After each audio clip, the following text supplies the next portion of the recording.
Price the Lord.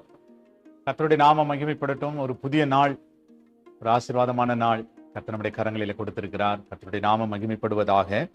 இந்த நாளிலே கர்த்தருடைய வார்த்தை 1 சாமுவேலின் புத்தகம் 30ஆம் அதிகாரம் தன்னுடைய 8ஆம் வசனம்.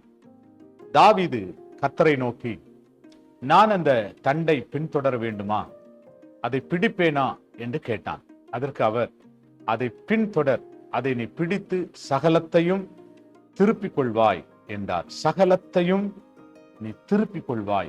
என்ன அழகான ஒரு வார்த்தை பார்த்தீங்களா? சகலத்தையும் நீ திருப்பிக் கொள்வாய். கர்த்தருடைய வார்த்தை. தேவ பிள்ளைகளே, நீங்கள் எதெல்லாம் இழந்து போயிருக்கிறீங்களோ, என்னென்ன காரியத்தை நீங்க இழந்து போய் இந்த கால வேளையில உட்கார்ந்து இருக்கிறீங்களோ, எல்லாவற்றையும் திருப்பிக் கொள்ளுகிற ஒரு நாள், திருப்பிக் கொள்ளுகிற ஒரு நாள். தாவீது தன்னுடைய மனைவி இழந்தான், மனைவிகளை இழந்தான், பிள்ளைகளை இழந்தான், சொந்த பந்தங்களை இழந்தான், தன்னுடைய ஆஸ்திகளை இழந்தான்.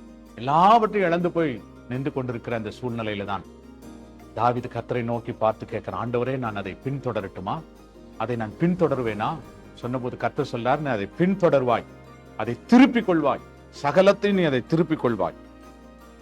இந்த காலை வேளையில கர்த்தர் சொன்னார், நீங்க இழந்து போன எல்லாத்தையும் திருப்பிக் கொள்வீர்கள். பணமா இருக்கட்டும், பலனா இருக்கட்டும், சுகமா இருக்கட்டும், ஆரோக்கியமா இருக்கட்டும், நீங்க இழந்து போன எல்லாவற்றையும் இந்த நாளில திருப்பிக் கொண்டு சகல ஆசீர்வாதத்தோடு திரும்பி வர போறீங்க.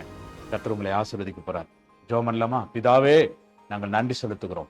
நீ சகலத்தையும் திருப்பிக் கொள்வாய் என்ற வசனத்தின்படி ஒவ்வொருவரும் எல்லாவற்றையும் திருப்பிக் கொள்ள, ஆசீர்வாதத்தை பெற்றுக்கொள்ள, ஆண்டவரே நன்மையை பெற்றுக்கொள்ள, நன்மையை சுதந்தரிக்க நீர் உதவி செய்யும்படி ஜெபிக்கிறோம். ஆசீர்வதியும் கிருபைதார் இயேசுவின் நாமத்தில் வேண்டிக் கொள்கிறோம் நல்ல பிதாவே. Amen, amen. Praise the Lord. God bless you. கர்த்தர் உங்களை அப்படியே ஆசீர்வதிப்பார். ஆமென்.